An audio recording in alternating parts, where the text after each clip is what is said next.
SCC classes West Bengal বোর্ডের আরও একটি নতুন ক্লাসে সবাইকে স্বাগত জানিয়ে শুরু করছি আজকের ভিডিওটি। এই ক্লাসে আমরা দশম শ্রেণী ফিজিক্যাল সায়েন্সের অভিনব ভৌতবিজ্ঞান ও পরিবেশ এই বইটি থেকে 8.3 তড়িৎ প্রবাহ ও রাসায়নিক বিক্রিয়ার সম্পূর্ণ অনুশীলনী প্রশ্ন এবং উত্তর এই ভিডিওতে আলোচনা করব। প্রথমে আমরা শুরু করছি 1 নম্বরে বহু বিকল্প ভিত্তিক প্রশ্ন এমসিকিউগুলি। 1 নম্বরে প্রশ্ন, তীব্র তড়িৎ বিশ্লেষ্য পদার্থ। উত্তর হবে অপশান ডি NaOH অর্থাৎ সোডিয়াম হাইড্রক্সাইড। 2 নম্বর, অ্যানোডে সংঘটিত বিক্রিয়াটি হল। সঠিক উত্তর হবে অপশান এ জারণ। 3 নম্বর, তড়িৎ বিশ্লেষণের দ্রবণে তড়িৎ পরিবাহন ঘটে। উত্তর হবে অপশান ডি ক্যাটায়ন ও অ্যানায়ন। 4 নম্বর, যে পাত্রে তড়িৎ বিশ্লেষণ করা হয় সেই পাত্রটিকে কি বলে? উত্তর হবে অপশান বি ভোল্টামিটার। অনেকেই এই প্রশ্নের উত্তর ভুল করে, দেখো এখানে ভোল্টমিটার এবং এখানে ভোল্টামিটার আছে, সঠিক উত্তর হবে ভোল্টামিটার। 5 নম্বরের প্রশ্ন, তড়িৎ বিশ্লেষণের সময় ক্যাথোডে সংঘটিত বিক্রিয়াটি হলো। সঠিক উত্তর হবে অপশান বি বিজারণ। 6 নম্বর, অ্যালুমিনিয়াম নিষ্কাশনে ব্যবহৃত হয়। উত্তর হবে অপশান সি এ ও বি উভয়, অর্থাৎ ক্রায়োলাইট এবং ফ্লুওস্পার এই দুটোই অ্যালুমিনিয়াম নিষ্কাশনে ব্যবহৃত হয়। 7 নম্বর, তড়িৎ বিশ্লেষণের সময় তড়িৎ প্রবাহ অবশ্যই। অপশান হবে এ সমপ্রবাহ। 8, গ্যালভানাইজেশন পদ্ধতিতে লোহার উপর প্রলেপ দেওয়া হয়। উত্তর হবে অপশান এ জেডেন অর্থাৎ জিঙ্ক। 9, কপার বিশোধনে অ্যানোড রূপে ব্যবহৃত হয়। সঠিক উত্তর হবে অপশান এ অবিশুদ্ধ কপার। 10 নম্বর, কোনটি তড়িৎ পরিবহন করতে পারে? উত্তর হবে অপশান এ গলিত NaCl অর্থাৎ সোডিয়াম ক্লোরাইড। মনে রাখবে NaCl এর সম্পূর্ণ নাম সোডিয়াম ক্লোরাইড। 2 নম্বরে অতি সংক্ষিপ্ত উত্তর ভিত্তিক প্রশ্ন, যার মান এখানে বলে দেওয়া হয়েছে 1। প্রথম প্রশ্ন, জলের তড়িৎ বিশ্লেষণে অ্যানোডে কি উৎপন্ন হয়? উত্তর হবে O2। O2 এর সম্পূর্ণ নাম তোমরা জানো অক্সিজেন। শুধু O2 লিখলেও ভুল হবে না, তোমরা শুধু O2ও লিখতে পারো। 2 নম্বর, তড়িৎ বিশ্লেষণের কোন শক্তি কোন শক্তিতে রূপান্তরিত হয়? উত্তর তড়িৎ শক্তি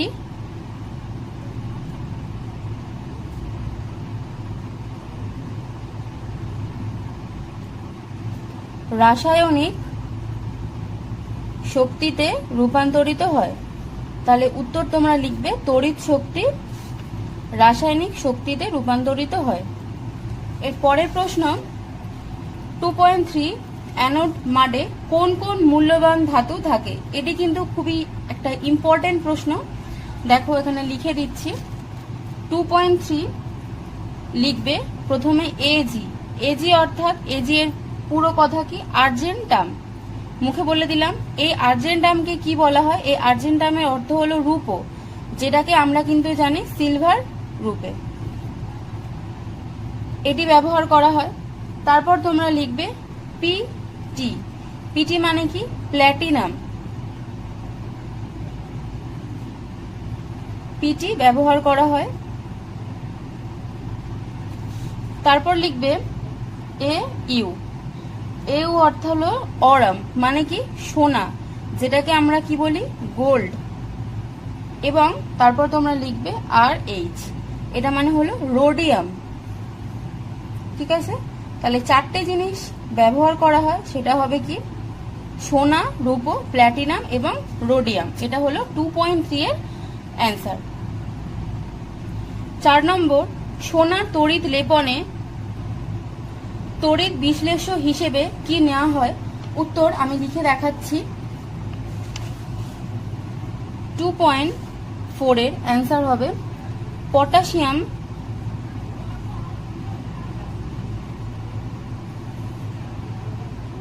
অরো সায়ানাইড, পটাশিয়াম অরো সায়ানাইড। এর সংকেত আমি লিখে দেখাচ্ছি, কে এ ইউ ফার্স্ট ব্র্যাকেট দেবে, সিএন ক্লোজ করবে, 2 দিয়ে থার্ড ব্র্যাকেটও ক্লোজ করবে। এটা হবে উত্তর। মনে রাখবে এই সমস্ত প্রশ্নই কিন্তু অতি গুরুত্বপূর্ণ, বহুবার পরীক্ষাতে এসেছে, তো তোমরা ভালো করে এখন থেকে প্র্যাকটিস করবে। পরের প্রশ্ন হলো অ্যানোড মাড কি? এই উত্তরটা হলো পেজ নাম্বার 112-তে রয়েছে। উত্তরটা দেখে নাও, বক্সের মধ্যে আছে। অ্যানোড মাড অবিশুদ্ধ তামার তড়িৎ বিশোধনের সময় অ্যানোডকে ঘিরে থাকা মসৃণের থলিতে কম তড়িৎ ধনাত্মক মূল্যবান ধাতুগুলি, যেগুলো আমি লিখে দেখালাম, অন্যান্য অশুদ্ধির সঙ্গে কাদার আকারে জমা হয়, একে অ্যানোড মাড বলে। তাহলে এখান থেকে তোমরা 3টে প্রশ্নের উত্তর পাবে, যেমন অ্যানোড মাড কাকে বলে, এবং এই যে এক্ষুনি আমি দেখালাম যে অ্যানোড মাডে কোন কোন মূল্যবান ধাতু থাকে, ধাতুগুলো থাকে, এবং কিসের জন্য ব্যবহার করা হয়, অবিশুদ্ধ তামার তড়িৎ বিশোধনে। অর্থাৎ এখান থেকে তোমরা 3টে প্রশ্নের উত্তর কিন্তু পাবে। তো এইটা হলো এটা 2.5 এর অ্যান্সার, ঠিক আছে? তোমরা এটা কেটে দেবে। পরের প্রশ্ন 2.6, অ্যালুমিনিয়াম নিষ্কাশনে গ্রাফাইট দণ্ড ড্যাশ হিসেবে কাজ করে, এটা কি হবে? উত্তর হবে অ্যানোড। অ্যালুমিনিয়াম নিষ্কাশনে গ্রাফাইট দণ্ডকে অ্যানোড রূপে বা অ্যানোড হিসেবে কাজ করানো হয়। তারপর সামান্য H2SO4 যুক্ত জল তড়িতের কি? উত্তর হবে সুপরিবাহী।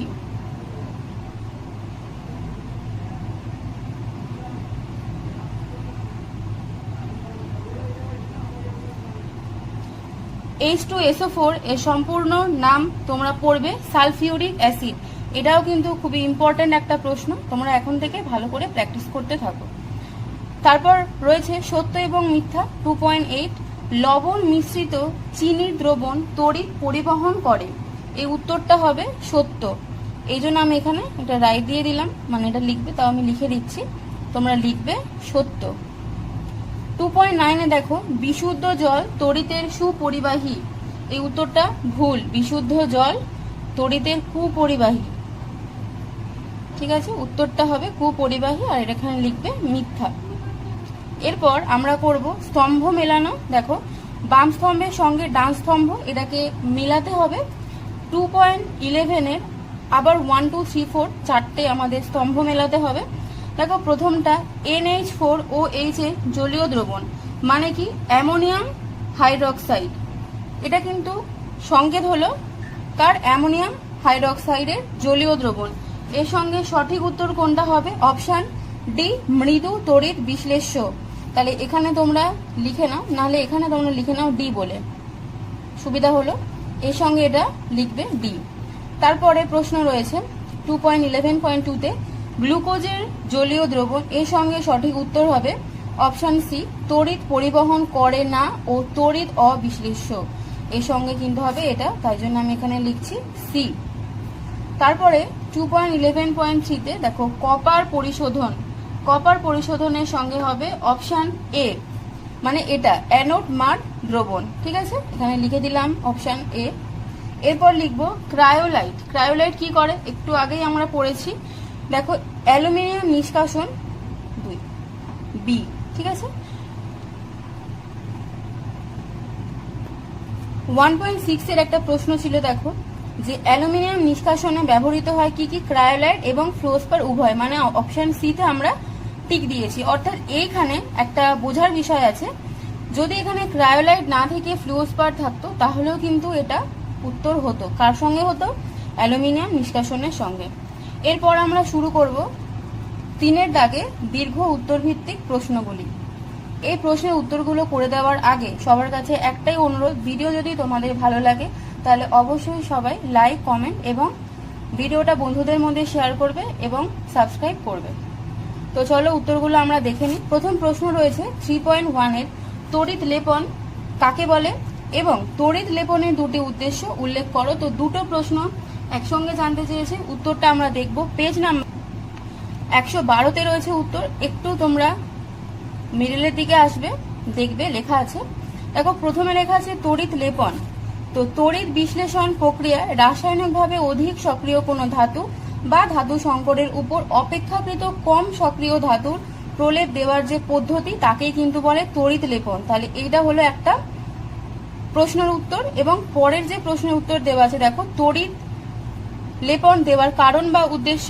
তো আমাদের উদ্দেশ্য জানতে চেয়েছে, তাহলে আমরা এখান থেকে দুটো পয়েন্ট আছে, দুটো পয়েন্ট কিন্তু খুবই ইম্পর্টেন্ট, তোমরা লিখবে 1 নম্বর এবং 2 নম্বর। তার মধ্যে একটা ইম্পর্টেন্ট যেটা সেটা বলে দিই। 2 নম্বর পয়েন্টে দেখবে কোনো বস্তুর উপর সোনা দ্বারা পাতলা প্রলেপ দেওয়াকেও গিল্ডিং বলা হয়। এই প্রশ্নের উত্তরটা তোমরা পরবর্তীতে পাবে। তো এটা হলো গিল্ডিং কাকে বলে পেলে। তড়িৎ লেপনের উদ্দেশ্য, জলবায়ুর হাত থেকে কিংবা বিভিন্ন রাসায়নিক পদার্থের ক্রিয়া থেকে তামা, লোহা, পিতল প্রভৃতি ধাতু বা ধাতু সংকরের তৈরি বস্তুগুলিকে রক্ষা করার জন্য তড়িৎ লেপন দেওয়া হয়। এটা কিন্তু মোস্ট ইম্পর্টেন্ট গুরুত্বপূর্ণ প্রশ্ন একটা। যেমন মরিচা পড়ার হাত থেকে লোহাকে রক্ষা করার জন্য লোহার উপর নিকেলের প্রলেপ দেওয়া হয়। এবং 2 নম্বর, বিভিন্ন ধাতু বা ধাতু সংকরের সৌন্দর্য ও স্থায়িত্ব বাড়ানোর জন্য তড়িৎ লেপন পদ্ধতির প্রয়োগ করা হয়। যেমন পিতলের গয়নার উপর সোনার প্রলেপ দিয়ে সৌন্দর্য বৃদ্ধি করা হয়। তাহলে এটাও কিন্তু খুবই ইম্পর্টেন্ট একটা প্রশ্ন, খুব ভালো করে এটা এখন থেকে প্র্যাকটিস করবে। পরের প্রশ্ন 3.2 রয়েছে দেখো, তামার উপর সোনার প্রলেপ দিতে তড়িৎ বিশ্লেষ্য রূপে ও অ্যানোড রূপে কি কি ব্যবহার করা হয়। এবং তার সঙ্গে আরেকটা কোশ্চেন জানতে চেয়েছে উত্তর দেখো, তড়িৎ বিশ্লেষণে ক্যাথোডে সংঘটিত বিক্রিয়াটিকে কি বলে। তাহলে দুটো প্রশ্নের উত্তর জানতে চেয়েছে। প্রথমটা আমরা লিখে দেখাবো, পরেরটা আমরা বই থেকে দেখাবো। আগেও আমি বলে দিয়েছি, তাও একবার দেখিয়ে দেব। দেখো উত্তরটা 3.2 এর প্রথম যে পার্ট, সেই পার্টের অ্যান্সারটা আমরা লিখব। দেখো কি দিয়ে চেয়েছে জানতে, তড়িৎ বিশ্লেষ্য। তড়িৎ বিশ্লেষ্য রূপে ব্যবহার করা হয় পটাশিয়াম অরোসায়ানাইড। পটাশিয়াম অরোসায়ানাইড।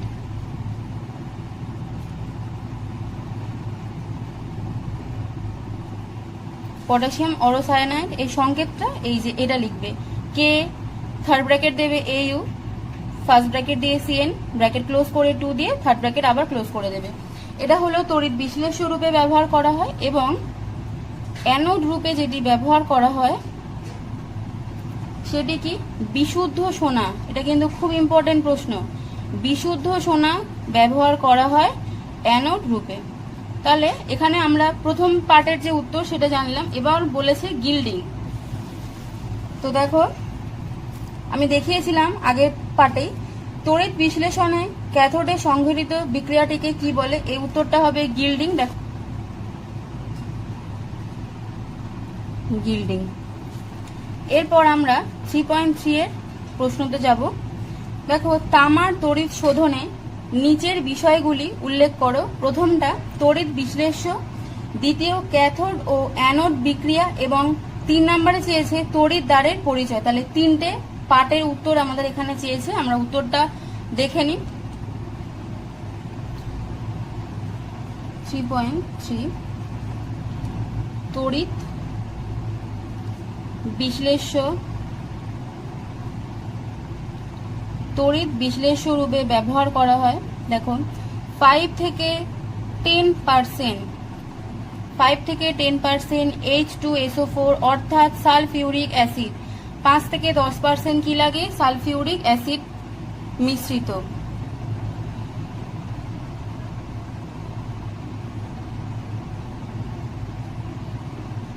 এবং 15% কি লাগে, CuSO4 অর্থাৎ কপার সালফেট এর জলীয় দ্রবণ। প্রশ্নের উত্তরটা তোমরা ভালো করে দেখে তারপরেই লিখবে। তাহলে প্রথমে বললাম কি লাগে, 5 থেকে 10% H2SO4 অর্থাৎ সালফিউরিক অ্যাসিড মিশ্রিত, এবং 15% কপার সালফেটের জলীয় দ্রবণ। এটা কিসের জন্য লাগে, তড়িৎ বিশ্লেষ্য হিসেবে। এরপরে এটা আমাদের 1। 2 নম্বরে জানতে চেয়েছে ক্যাথোড। ক্যাথোড বিক্রিয়া লিখে নিই। ক্যাথোড বিক্রিয়া কি লিখবে, Cu2+, আর কি লাগে CaO, অর্থাৎ এইটাকে কি বলে, এটাকে বলা হয় ক্যালসিয়াম অক্সাইড। ঠিক আছে, এটাকে বলা হয় ক্যালসিয়াম অক্সাইড। এরপরে 3 নাম্বার তড়িৎদ্বার। লিখবে অশুদ্ধ তামার পাত, অশুদ্ধ তামার পাত অ্যানোড হিসেবে, অশুদ্ধ তামার পাত অ্যানোড হিসাবে, আর কি বলেছে বিশুদ্ধ তামার পাত ক্যাথোড হিসেবে, ক্যাথোড হিসেবে। ঠিক আছে, 3টে জানতে চেয়েছে, দেখো 3টে এর উত্তর তোমরা দেখে ভালো করে লিখে নেবে। এর পরের প্রশ্ন 3.4 তড়িৎ বিশ্লেষণ প্রকৃতপক্ষে একটি জারণ বিজারণ বিক্রিয়া, এটাকে বলেছে ব্যাখ্যা করো। উত্তরটা রয়েছে পেজ নাম্বার 110। দেখো ব্র্যাকেট করে দিয়েছি আমি। তড়িৎ বিশ্লেষণ একটি জারণ বিজারণ প্রক্রিয়া। এক্ষেত্রে ক্যাথোডে ক্যাটায়নের বিজারণ এবং অ্যানোডে অ্যানায়নের জারণ ঘটে। তো এইটুকুনি লিখলে 3 নাম্বারের জন্য এনাফ নয়। তোমরা যদি এই উত্তরটা জানতে চাও তাহলে আমাকে কমেন্টে তোমরা লিখবে, আমি সেখানে উত্তরটা তোমাদেরকে বলে দেব।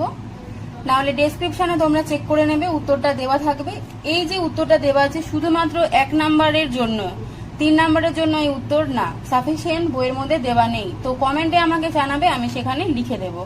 পরের প্রশ্ন 3.5 সিইউ অর্থাৎ কপার তড়িৎদ্বার ব্যবহার করে CuSO4 কপার সালফেটের দ্রবণের তড়িৎ বিশ্লেষণে ক্যাথোড ও অ্যানোডে সংঘটিত বিক্রিয়াগুলি লেখো। এটা একটা প্রশ্নের উত্তর জানতে চেয়েছে। এবং লোহার বস্তুর উপর নিকেলের প্রলেপ দিতে ক্যাথোড ও তড়িৎ বিশ্লেষ্য হিসেবে কি ব্যবহার করা হয়? উত্তরটা খুব গুরুত্বপূর্ণ, তোমরা দেখে নাও। পেজ নম্বর 112তে রয়েছে ফার্স্ট পার্টের যে উত্তরটা, দেখো ক্যাথোড বিক্রিয়া এবং অ্যানোড বিক্রিয়া জানতে চেয়েছে। তো তোমরা এখান থেকে এই যে রাইট দেওয়া আছে, এখান থেকে ঠিক এতদূর লিখবে, এখান থেকে এতদূর লিখবে। যেহেতু আমাদের শুধু ক্যাথোড এবং অ্যানোড জানতে চেয়েছে, তাহলে তড়িৎ বিয়োজন দেওয়ার দরকার নেই, শুধু এই দুটো দেবে। যদি তড়িৎ বিয়োজন জানতে চাইতো তাহলে আমরা এখান থেকে পুরোটাই লিখতাম। এটা হলো প্রথম পার্টের উত্তর। এবং দ্বিতীয় পার্টের যে উত্তর সেটা হবে 3.6 তড়িৎ বিশ্লেষ্য রূপে ব্যবহার করা হয় nickel sulphate, nickel sulphate. Nickel সালফেটের সংকেতটা একটু লিখি, দেখো NiSO4। এগুলো লিখছি কারণ এগুলো খুবই ইম্পর্টেন্ট। এবং কি ব্যবহার করা হয়? এর সঙ্গে ব্যবহার করা হয় সামান্য বোরিক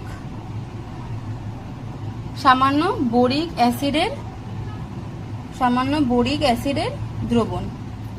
ঠিক আছে, তড়িৎ বিশ্লেষ্য রূপে নিকেল সালফেট এবং সামান্য বোরিক অ্যাসিডের দ্রবণ ব্যবহার করা হয়, এটুকুনি লিখলে হয়ে যাবে। আর ক্যাথোডে ব্যবহার করা হয় লোহার বস্তু, এই যে লোহার বস্তুটাকে ব্যবহার করা হয় ক্যাথোডে। ঠিক আছে, 3.6 তড়িৎ বিশ্লেষণ পদ্ধতিতে কিভাবে অ্যালুমিনিয়ামে ধাতু নিষ্কাশন করা হয়? উত্তরটা 109 এর মধ্যে রয়েছে। উত্তরটা দেখো, এখানে 5টা পয়েন্ট রয়েছে। এই পয়েন্টগুলো কিন্তু সবগুলোই ইম্পর্টেন্ট, তোমরা দেখে নাও, দেখে লিখবে। একটু বলে দিই। 1 নম্বরে রয়েছে তড়িৎ প্রবাহিত হলে ধাতব পরিবাহীর কোনো রাসায়নিক পরিবর্তন ঘটে না, কিন্তু এক্ষেত্রে কিন্তু রাসায়নিক পরিবর্তন ঘটে। তারপর 2 নম্বরে রয়েছে মুক্ত ইলেকট্রন তড়িৎ পরিবহন করে, এখানে মুক্ত ক্যাটায়ন ও অ্যানায়নের মাধ্যমে তড়িৎ পরিবহন ঘটে। তোমরা এই দুটো পয়েন্টে বুঝতে পারছো কতগুলো ইম্পর্টেন্ট প্রশ্ন এখান থেকে হতে পারে। 3 নম্বর পয়েন্ট কঠিন বা তরল অবস্থায় তড়িৎ পরিবহন করতে সক্ষম, যেমন পারদ তরল অবস্থাতে তড়িৎ পরিবহন করে। 3 নম্বর কেবলমাত্র বিগলিত বা উপযুক্ত দ্রাবকে দ্রবীভূত অবস্থাতেই তড়িৎ পরিবহনে সক্ষম।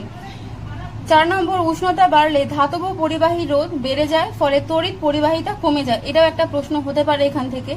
এখানে রয়েছে উষ্ণতা বাড়লে তড়িৎ বিশ্লেষণের রোধ কমে যায়, ফলে তড়িৎ পরিবাহিতা বেড়ে যায়। এখান থেকে সত্য এবং মিথ্যা থেকে কিন্তু প্রশ্ন হতে পারে, তোমরা ভালো করে পড়বে।